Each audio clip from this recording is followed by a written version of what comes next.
magnificent morning, awesome afternoon, and excellent evening to everyone who may be watching this video. This is Carla from MindPlore with Carla and Friends, and we are talking about going with the flow. And there have been so many changes within 2 minutes today and yesterday, where I'm becoming very aware of it more than normal. That going with the flow is basically going to be my mantra for the rest of my life, because things change rapidly, and depending on the rapid flow, life goes in one direction or the next direction, and we need to make those choices as quickly as possible. The quicker we decide this is the turn we're making, stick with it until it changes again. Anyway, I have a wonderful panel today. I have Shiksha Hyc, Asma Tariq, who I think many of you know, and also Jeanne, Alford, Locke. And we are going to be talking about going with the flow. And I had a wonderful quote that I cannot remember right now, Jeanne. So why don't you take over while I get the YouTube link for everyone here so they can put it on their profile as soon as possible. Jeanne? Sounds like a plan. Okay, Jeanne. All right. So one of the things, Carla, that you and I were discussing is how when we pick a subject, we kind of live that subject. So when we pick to go with the flow, there's a lot of things that have made us really focus on going with the flow. Can I ask you a question about that? Sure. You just say we're living with it. I think we're just more aware of what's going on than we had been in the future and because in the past. So it's like we're living it, but we're living it anyway every day. Well, that's the point. You're living it because you are aware. If you're not aware, you're not actually learning the lessons. And when you're aware, you think, oh, wow, I need to pay attention. So I want to start today's quotes with one from Lao Tzu. He's always got a good quote or two. And in this case, his quote is, "Life is a series of natural and spontaneous changes. Don't resist them. That only creates sorrow. Let reality be reality. Let things flow naturally forward in whatever way they like." And that takes a level of discipline that we get as we mature. The great philosopher Anonymous, who was very prolific, Anonymous, the philosopher, philosopher says, everything is temporary. Emotions, thoughts, people, and scenery. Do not become attached, just flow with it. And that's an important concept. Do not become attached. That means do not get emotionally charged with whatever's going on. You can flow easily if you can manage to not be attached to something. And then the author and speaker Danielle Laporte writes, going with the flow is responding to cues from the universe. When you go with the flow, you're surfing life force. It's about wakeful trust and total collaboration with what's showing up for you. And Carla, that's exactly what you were just saying, that we become more aware when we go with the flow. It's about wakeful trust and total collaboration with what's showing up for you. I'll share these quotes on the Facebook page shortly, but Shiksha, I see your head nodding.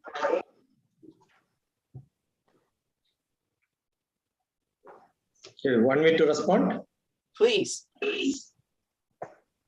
This book is Life Made Simple, authored by me 15 years back. Behind, I put my philosophy of life. Grow like a tree fall like a river. The more flexible you are not very rigid, you are not very adamant. The life becomes smoother. If you become so rigid, a small wind can make you to break. Assume you become flexible. A wind can make you to fall down. But tomorrow morning, when sunlight comes, you will wake up and grow. So life has to be flexible. It is not that I am not attached to Carla. When Carla calls me, I am here. That's because I have an attachment to Carla. We met, we had discussion. I know Jeanne, we had one interaction. Maybe we have an interaction which makes us to have an attachment. But the quote which you were mentioning, the anonymous person who gave that quote, most of the time in English, when they use the word should not have attachment. We have a great book called Bhagavad Gita, which I was teaching, which talks about Indian philosophy of relationships. Attachment is used most of the time because from the original text of Sanskrit, when that was translated, most of the words which are translated as attachment, if you re-look at it, you understand it is bondage. So when you have bondage, I depend on somebody else too much. That creates problem. So we must be aware about how I am growing, how I am living, how I am flowing. Because as human, all of us have this awareness in us. How wisely we use, that better our life will be. This is required until you get into a level where you don't further require development and growth. But as you want to grow in life, we all need this direction setting, planning. It is not flow with the way life takes us. But after some time, yes, once you are stabilized, you go with the flow. That's what I feel. Well, I like that reinterpretation of the word attachment, because not all attachment is negative. I am attached to my grandchildren. I will do anything to make sure that they are safe and they have what they need. I still feel that way about my son and my daughter-in-law. So there is definitely an attachment there. That's a positive attachment. But like you said, when it gets into bondage, when it gets into beyond the normal, beyond the norm, that's when we have to pay attention. And I'm aware that oftentimes that's emotional. And that's what we need to do is process the emotions so we can take apart that negative part of attachment, that what you would call bondage, so that the attachment is healthy and we can move through it and then go with the flow. But I want to thank you, because the first thing that you were talking about was the tree and flexibility. I think everyone, at least in the United States, when we were in school, at some point in our physical education, they told us to dance like the willow. And we had to do this back and forth kind of flow thing. And, it was a lot of fun when we were kids to do that. But as adults, we forget, and there was a lesson that was not necessarily overtly taught, but the lesson to be flexible, to move, to allow yourself to bend so that you can handle whatever is coming at you. Asma, you're my wise old young friend. How does this sit with you? Yeah, you both are explaining it greatly. Is it? Yeah, we right. Yeah, Asma. My voice is repeating. Jenny, can you hear me? I'm hearing Yes. like my voice. I can hear you, and it's coming across perfectly. All right, then that's perfect.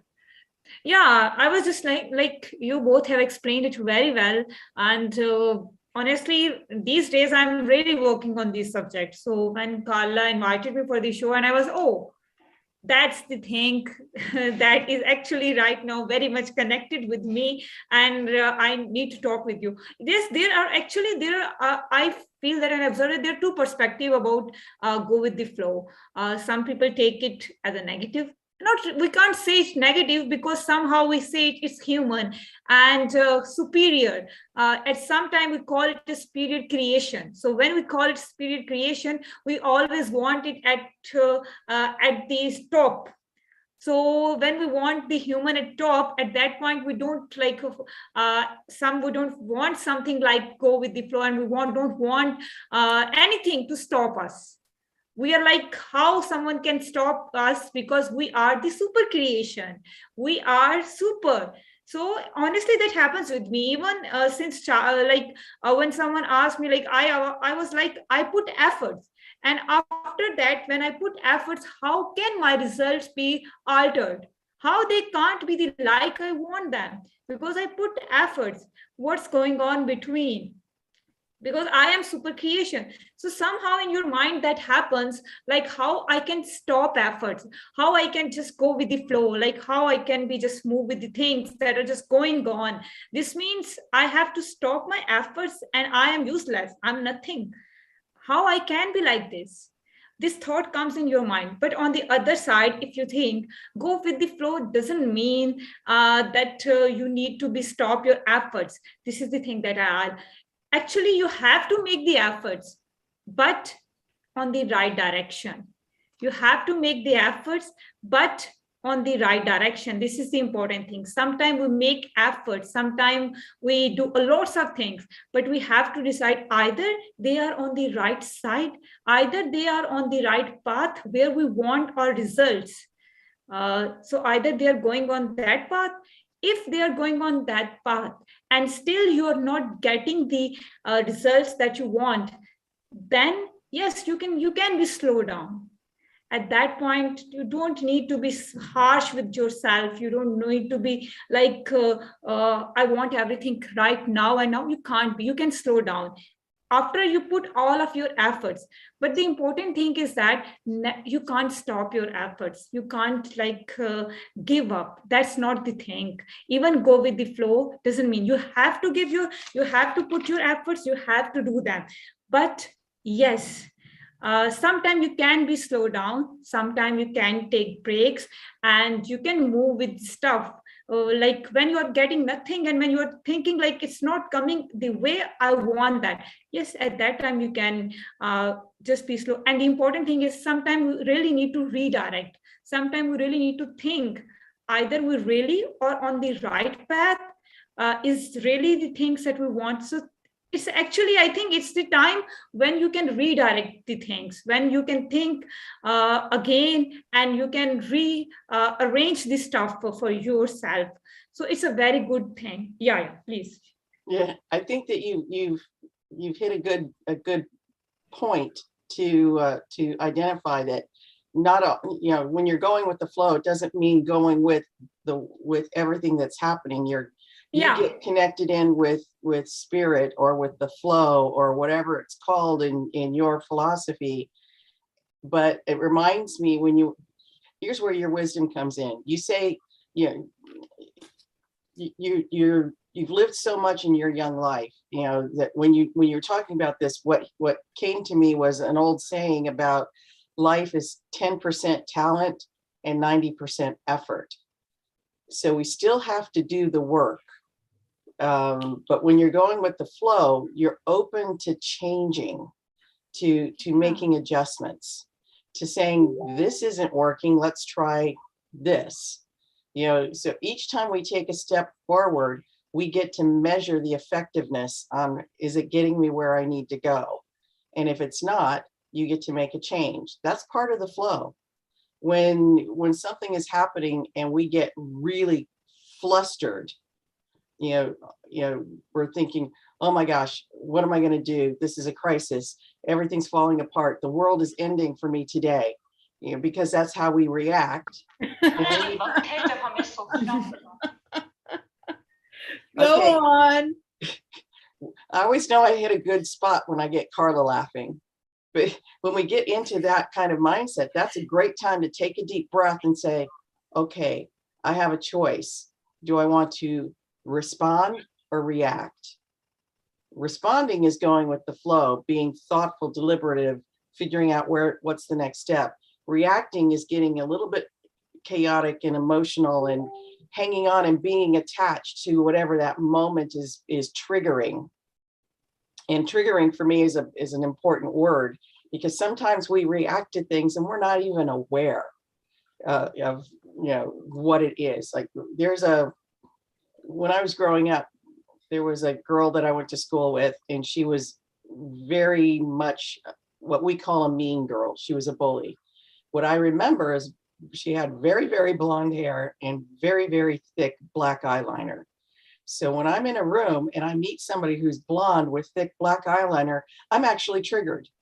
And it wasn't until I was an adult that I realized I'm reacting to this kind soul in a way that's not positive. And I had to figure it out where my reaction, it was because I had never processed the fear that this girl that I grew up with caused, and I'm sure she's a nice young lady. I'm sure that she's lived a beautiful life. I've not seen this girl since we were girls, but she doesn't need to live in my head. So I had to do some work to process that hidden fear, so that when somebody comes into my life and they're blonde and they're wearing nice makeup, I don't go, ah, which I did. Literally, I felt like I was doing that, even though outwardly you would never know. It just triggered an emotional response that I needed to learn to let go.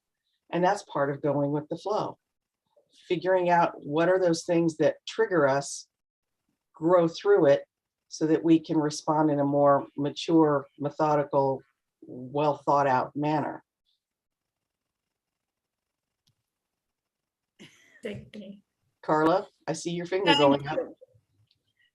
Yeah, and it was going up for a reason. When we're talking, to me, when we're talking about going with the flow, it means being able to change the direction of the flow. If you look at a river going downstream, there are rocks, there are all kinds of things that obstruct it. And sometimes you need to go to the right, and sometimes you need to go to the left, and sometimes you can just go straight. And the point is, the reason that we change that flow is because of what happens with the river. You have to go around the obstructions. And what that means to me is that not only are we going through these obstructions, we are continuing to persevere with what we want to get done. For example, when Facebook had me off of Facebook for months on end, Asma and I worked out a way so I could get back on Facebook Live. It was a little crazy, but we did it because I didn't want to stop doing what I was doing. I enjoy the English show. I enjoy MindPlore. I enjoy my interviews. And I couldn't go live. It was absolutely impossible. But we found a way around it. Thanks to Asma, we found a way around it, because I can't think of very well when it comes to that on technology. This happens every day. I needed to get the hotel room clean. I had to figure out how to get the cats in the carriers to do it. After 10 days, I couldn't take it anymore. Somehow I did it. they both got in their carriers and the hotel room got clean, and boy, does it smell like something I want to be in now. That's going with flow. That's being able to make changes and adaptations at the moment. And I think I'm way past 2 minutes, so one of you can take over. Well, I think you illustrated a good point around going with the flow, Carla. Is when it's also a kind of dissertation on personal power. Sometimes we think we have a lot of personal power over certain things, and the reality is we don't. You know, I was having a conversation with a close friend of mine who's very upset about world affairs right now. And she's a mother of 3 boys, 2 that are in the army. So she, as the conflict in Ukraine started, she got really upset because both her sons are on high alert. And I was trying to talk her off the ledge, if you will. She was so worked up. And we were talking, and I was like, there are things that we can be very concerned about. There are things that we can control. And we need to know the difference between the two. And, you know, getting a little bit into a kind of a philosophy, or actually the serenity prayer that is used in a lot of different 12-step programs, you know, is knowing what you can control, knowing what you can't, and having the wisdom to know the difference is very important. There are things that we can be concerned about, but there are some things that we have some level of control. So one of the things to be aware of is in your immediate world, your close circle of people you've got influence over. You know, world affairs, I may not have influence, but I can certainly help influence how people around me are acting or reacting. And that can bring a level of calm.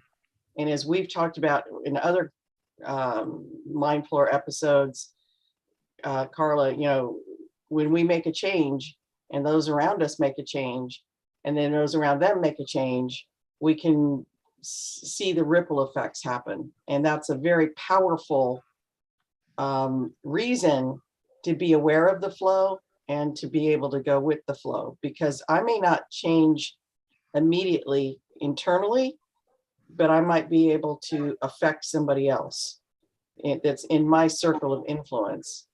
And you never know what good can come from that. Right. And that's very important. Being able to change your flow, go around that rock that's obstructing where you want to go. You can either give up or you can go around it. And that's the decision we need to make in life every day. Asma or Shiksha, would you like to add something to this? Taking a cue from what Asma spoke, continued by Jeanne and Carla, it's not reflections and reactions what set my flow. It is my actions which set my flow. What happens internally is, oh, I judge, I criticize, I compare, I analyze. All that ultimately, either in terms of words or in terms of actions, they're all called my actions only. My words also are actions. So any performance, any activity which I do depends on the skill which I have already. And though I have skill, going with the flow means I understand, oh, this is the opportunity, this is the environment in which I must do like this. If I am with you and you all agree, you say, yeah, I am with you. I am with your flow. assume that my interpretation, my reflection, my judgment is not that, then I am not with the flow. So my activity has to match with my environment, my skill, then I can be with the flow. Then my action becomes a perfect action, and other may not understand that is my criticism, that's my reflection, that's my reaction. They will genuinely see that, oh, this person is genuinely in action. So I need skill, I need opportunity, but how do you place it? That is the internal control. So I don't have control on the situations in which I am, but I have an internal control which governs me. So to be with the flow, what you require is an internal control. And if you have that internal control, you will be always with the flow. You don't have to react to situations. You don't have to reflect to situations. You will wait for your time to come and then act. When your time comes and then you act, it is not seen as reflections and reactions. You wait. And that attitude setting is first. Therefore, performance depends on attitude, opportunity, and skill. And everyone has to do actions. I would add one more that makes a difference in whether you're acting or reacting or simply acting, and that's intent. What is our intent in how we are managing ourselves? And I love the idea that you just said, you're judging, you're criticizing. These are all actions that we take, and it's the internal dialogue. We need to be aware of what we tell ourselves. And I've been working for some time to be aware of when I'm judging. I don't like to be judged, so why am I judging? And that was kind of an internal meme, if you will. It just, one day I was thinking about it and I was like, you reflect outwardly what you're thinking inwardly. So if I'm continually judging and criticizing, which is something that, we're kind of brought up without even realizing that we're doing it. For example, if somebody's wearing a dress that probably doesn't look so good on them, you're saying, oh, that dress doesn't look so good on them. That's not my judgment. If they like it, they feel good, God love them. That's what they should be. It's not my purview to tell everybody how they should dress. So once we get through that idea that we don't need to judge, criticize, or otherwise negatively reflect something about people around us, we don't have to do it to ourselves either. And so there's intent in how we think and intent in how we act. And that intent helps us figure out what is the flow. When I am in the middle of writing something and I really get into, I've done all the research, I've done the whole putting it off as much as I could, because as a writer we kind of procrastinate quite a bit.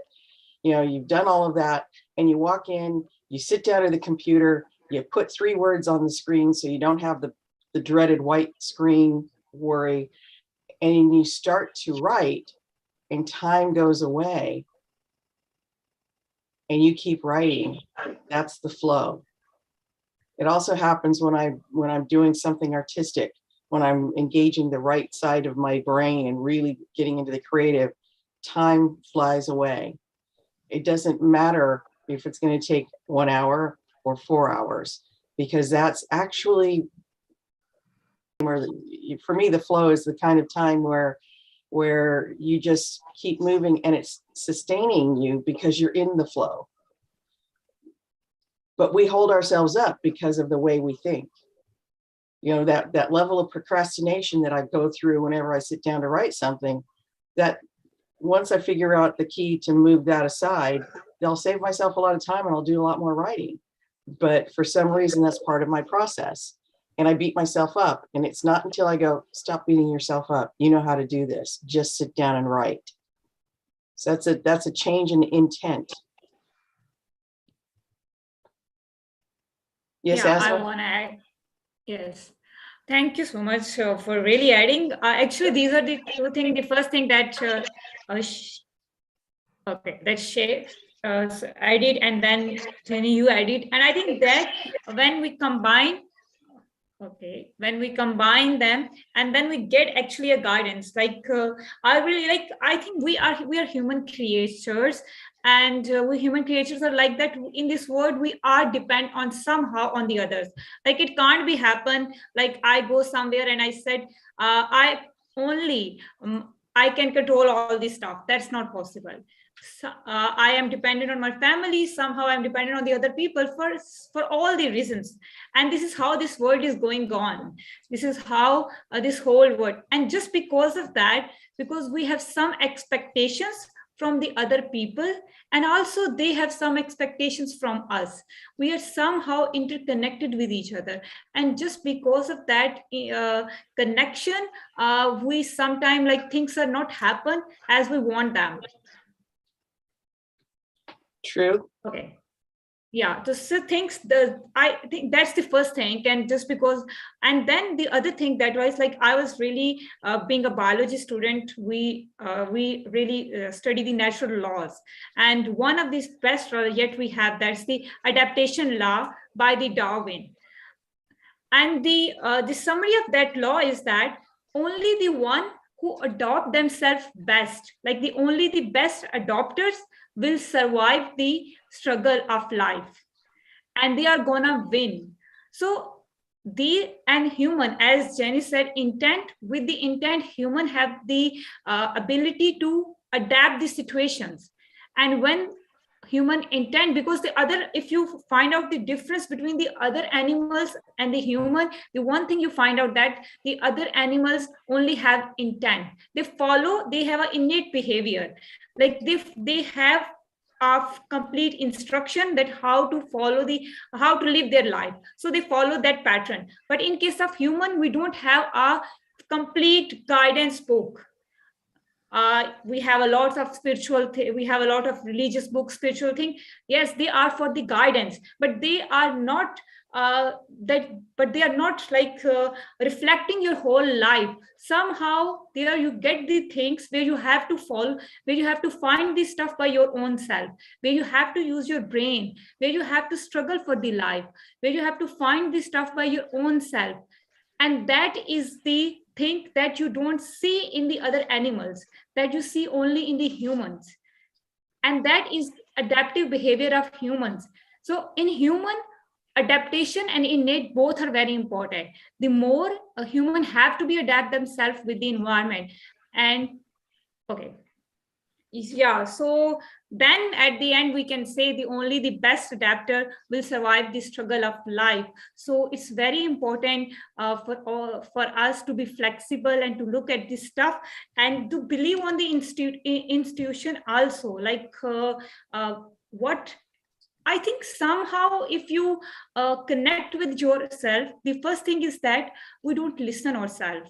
We just listen other people's, and we just listen what is going on, Jeanne? I don't know. I actually have a This is when I'm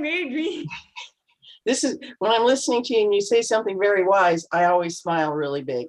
You just said we don't listen to ourselves. We try, right. But the truth is we don't listen to other people either.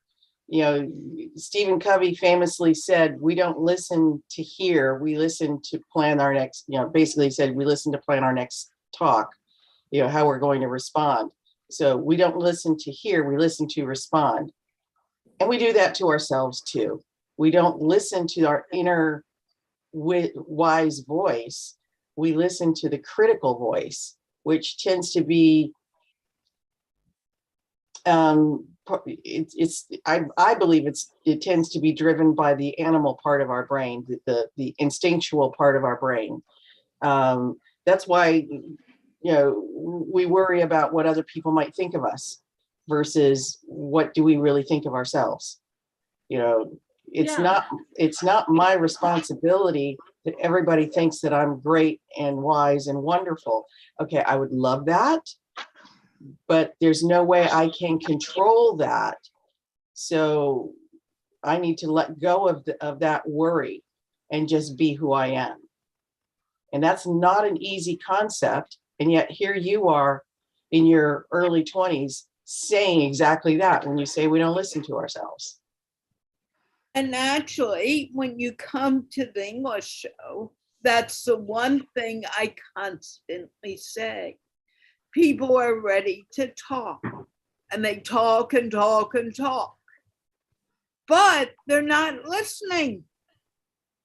I ask a very simple question, and they start talking about something that has nothing to do with the question.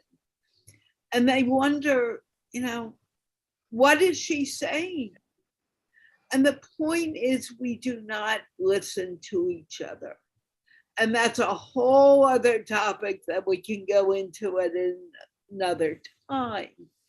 But that's also being able to go with the flow. Okay, Shiksha wants to talk about his pets.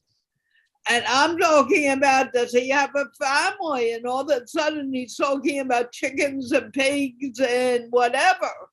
And I'm like, where did he get that? And it's because we do not listen to each other. We don't take that time. And we flow only in our direction and not in the joint direction that we have when we have more than one person involved. Shiksha, I know that I just kind of just about your, yes, Asma. Just let me complete this stuff. As I was like, we don't listen. This stuff means like we have lots of actually noise around us, even the noise of our own self. And that noise is so much loud that we hardly hear what our inner self is telling us, what actually we want. So for that, sometimes you just need silence. You just need a break from all the other noises, from all the other surrounding, and you have to stop them. And then when you listen yourself honestly, even at the terrible situation, there is something that your heart, that you can say it's God voice. You can say anything, you can call nature call, but there is something that is telling you, and that is with you.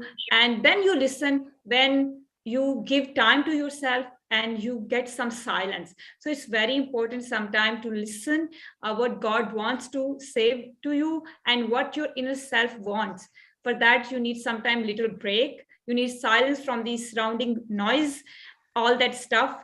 And then you will come to know that what actually you want to do and what actually nature wants to tell you. Right. And remember, silence is the mother of creativity. I'll be right back. Somebody's at my door. Okay. Silence is the mother of creativity. And if we don't go and adapt to silence, then we are missing the creativity that can come.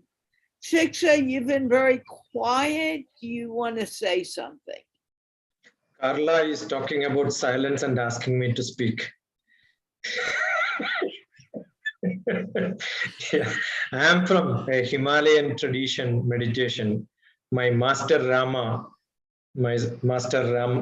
Swami Vedabharati taught only silence. So I'm a Himalayan tradition meditation master. I listen very carefully what Asna wanted to say and what Jeanne wanted to say. One is the role which all of us have to play. We have an individual role, we have a family role, we have a residence in a place, we have a community role, we have a religious role, we have a state role, we have a national role and an international role. So as human being, we have to be human. Being human, is human being. So the more you grow, we have to show that, and showing is important. And that showing is the intention what Jeanne was telling. When I am writing, I am playing my role in the society. When I am talking, I am playing the role of being with the international people here. Right? So each time I take a goal and I play my role, and I value the wisdom which I had from my tradition, the wisdom which I had with my learning, with my attitude. So role, goal, value, balancing is life. And if you know how to balance it, all my books are on LIFE, life. The life becomes so rhythmic. You have no trouble in life. It will become so musical. And your whole life becomes life of love. You have love not to you, but you consider somebody is in front of me. He is also reflecting. We are like a mirror. So no attachment. Mirror doesn't have attachment. When you are in front of that, it reflects. As you go from the mirror, nothing is there. It's blank. And that is what is silence. And that don't mistake this silence which we use in meditation, psychology, spirituality as sound silence. That's a big mistake. If I walk with Asna and discuss the same topic in the Karachi, very, very busy streets, there can be a lot of noise around. But still what I am talking to you, you will be able to capture it. So it is not the external noise. It is not the external disturbance. My intent, that is what Jeanne was telling, my intent matters. Even there are a lot of noise. I can sit, all this poetry I wrote in the center of city in Delhi, sitting in a temple. Hundreds of people with the drums and beatings and songs will go around. I still do my job because I am internally inside me and my intention is very clear. Right? So you can be silent, you can be violent. Though the society is violent, you can be silent. Though the society is silent, you can also be violent. It all depends on your internal attitude. That's all what I want. Along with that, can you say that silence or everything that is outside of this small body really is not outside of anything? We're all a part. Everything is us. And we cannot get away from what is happening outside of us as well as what's happening inside of us when we are totally together with that understanding that we are just us. Is that a clear question? Okay. Yeah. Yes. It depends on what level you are playing your role. Individually, I am playing a role, but assume that I am the Prime Minister of India. I worked with the Prime Minister of India. He is not worried about small problems in his family. He is worried about only a larger audience, the whole India. I was in his office. So our level of thinking, the level in which we are working, that's why I said individual, social, spiritual, different levels are there. In that level, I don't care what's happening to others. So my goal, my role is very clear, then things will flow clean. I mean, it's a good illustration of the effects we have, Carla, on the people around us. And, you know, you and I've talked about sometimes I'll say, let's jump to 5,000 feet so that we're looking at something from a more global view. So we're not paying attention to the tiny little details. So when we're in the midst of what we might interpret as a crisis, when we jump up and look at something from a different perspective, we might see how it's not really a crisis and we can manage it. A more down-to-earth sea level example this weekend, I had the great pleasure of a friend coming. She was coming through, traveling through, and she said, "Let's meet for brunch." And I got in my car and I drove over so we can meet for brunch. This is somebody I haven't seen in a while. And we were standing outside the restaurant waiting for our turn. And there was a little baby, probably about 2 years old, running around crazy, and just kind of went into this little bit of a crying jag, and mom and dad weren't able to get her. She was running away. She ran right to me. I wasn't in that frenetic frame of mind that parents get into when their kids are going through something. And she came right to me, and I stopped her, and I got down to eye level, and I was chatting with her until her parents came up. And then she turns around and she puts her hands up. And mom and dad both went, "Oh my gosh, she likes you," and I went into full grandmother role. This little baby just needed that calm kind of reaction. And I remember when I was a parent, I didn't get into that calm state too often when my son was doing exactly what she was doing. So it was a beautiful reminder that we have an energy about us that's beyond, like you called it, this little body, and that affects the people around us. So we do have a community role on top of all the roles that Shiksha has identified. I had an interesting experience today. I'm in a hotel because of a problem in my home. And I've been here for almost 2 weeks now, maybe a little over that. Anyway, I couldn't get my room clean because I have 2 crazy cats, and unless they're contained, the people wouldn't come in. And I'm like, I can't take this anymore. And I kind of told the cats last night, "You're going in the carrier for a little while. I don't care if you like it or not, you're going in." Okay. And I'm wondering, how am I going to make this happen?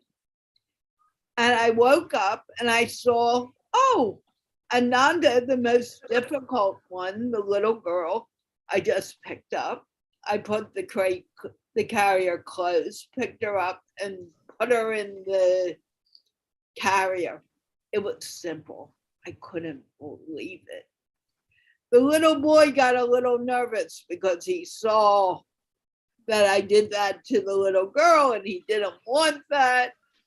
So I kind of saw, again, I was very quiet.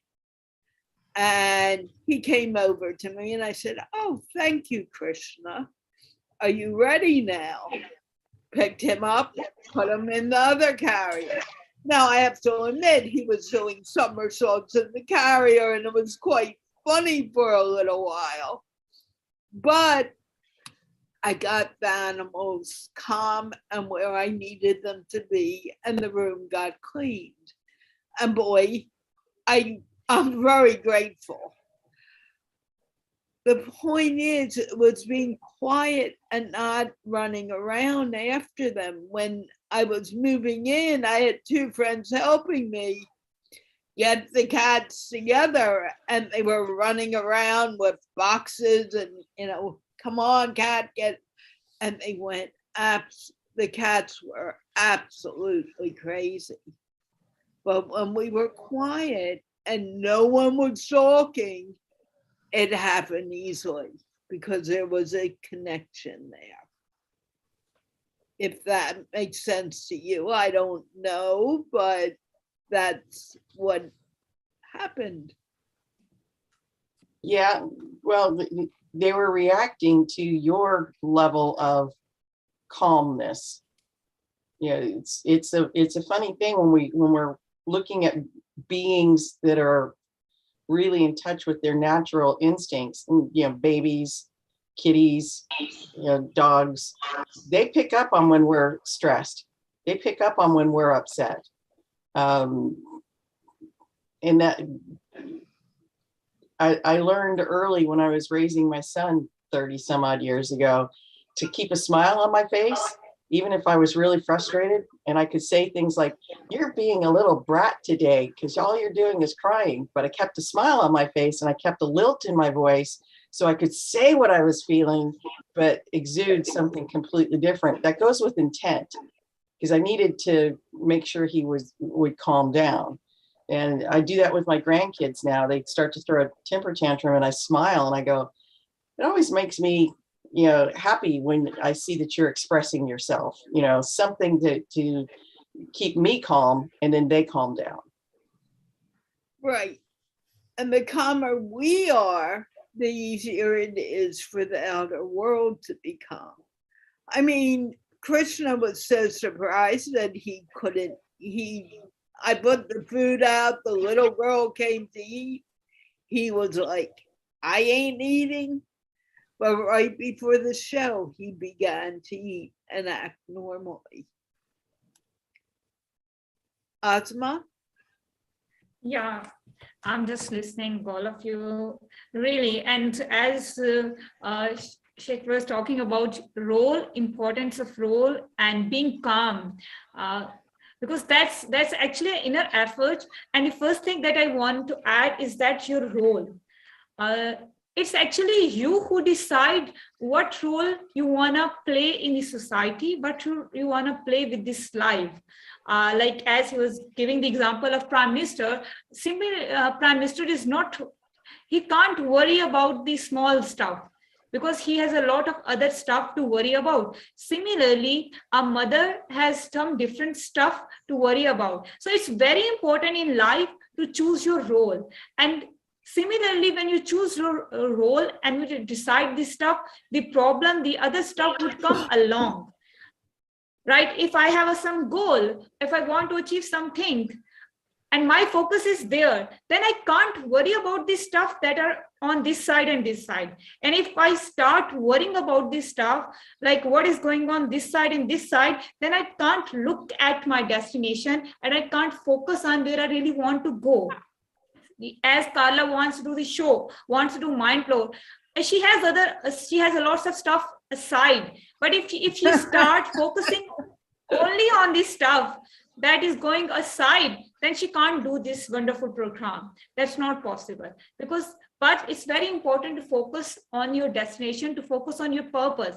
Humans are created with a purpose. This is the thing that at first we need to understand, that we are not here just to live the life and go on. We are here with a purpose. And it's very important to find that purpose. And when you find your purpose, then you don't worry about this stuff, about the other stuff that is not related to you.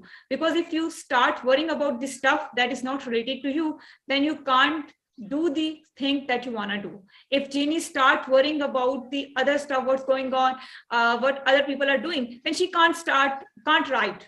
That's not possible. So it's very important to focus where you want to go. And then I think lots of things get sorted by itself. And yeah, with the passage of time, you have to adopt yourself. You have to make, redirect and rearrange the stuff that's the need of the demand, that the demand of the time. Yeah, just one thing that I want to add. Sometimes things you really want to do this stuff right now, as might be the Prime Minister wants to make the country a nuclear weapon just right now, but this is not happen because there is another war is going on the other country. So the stuff that they want from that country is not possibly, they can't import and export that stuff. So there is a time delay, there's a nature delay. There you need to give the time. So it's very important sometimes to give time to the time. Sometimes you have to give time to the time. Like honestly, in my life, the biggest trauma of my life is the death of my father.